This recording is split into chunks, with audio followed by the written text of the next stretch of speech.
हज़रत बक़ियतुल्लाह, अगर आपके हुस्न व जमाल को देखा जाए तो यहाँ हज़रत मोहम्मद मुस्तफ़ा सल्लल्लाहु अलैहि व आलिहि वसल्लम, सल्लि अला मुहम्मद व आलि मुहम्मद। दुरूद पढ़ना है तो मिल के पढ़ें, अल्लाहुम्मा सल्लि अला मुहम्मद व आलि मुहम्मद। फरमाया महदी कैसा होगा? अल महदी मिन वुल्दी फातिमा वजहुहु का कौकबिन दुर्री। कहा महदी मेरी बेटी फातिमा की औलाद में से होगा, उसका चेहरा चमकते हुए सितारे की मानद होगा। तवज्जो का तालिब हूँ। और फिर फरमाया अल महदी ताऊसु मिन अहलिल जन्ना, कि महदी जन्नत के हसीन तरीन इंसानों में से होगा। तवज्जो का तालिब। भाई लफ्ज़ क्या इस्तेमाल किया? ताऊस। ताऊस कहते हैं अल जमीलु मिनन नास, लोगों में से जो सबसे खूबसूरत हो उसे ताऊस कहते हैं। पता नहीं आप कहाँ बैठे हैं।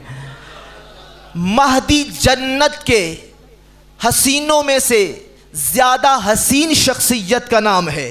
भाई जन्नत में कौन कौन है? आदम से लेके ख़ातम तक, कमर बनी हाशिम भी जन्नत में। अल्लाहु अकबर। हर किस्म का खूबसूरत तरीन इंसान नबी वली जन्नत में होगा। यूसुफ जैसा हसीन भी जन्नत में होगा। तो यूसुफ जैसे हसीन के होते हुए जो हुस्न का बेताज बादशाह हो उसी को मेहदी कहा जाता है।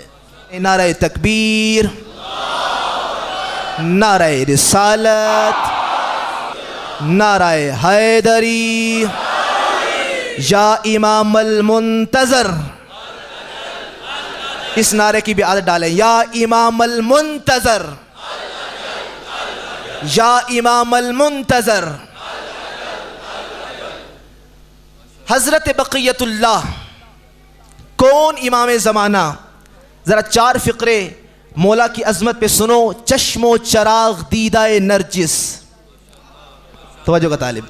चश्मो चराग दीदाए नरजिस, ऐने खुदा की आँख का तारा, बदरे कमाल नीमाए शाबान, 14वां अख्तर ओज बका का, 14वां अख्तर ओज बका का, बदरे कमाल नीमाए शाबान, 14वां अख्तर ओज बका का, हामिये मिल्लत माहिये बिदअत, कुफ्र मिटाने खल्क में आया, वक्त विलादत माशा अल्लाह। कुरान सूरत देख के बोला, जा अल हक व ज़हक़ अल बातिल इन्नल बातिल काना ज़हूक़ा।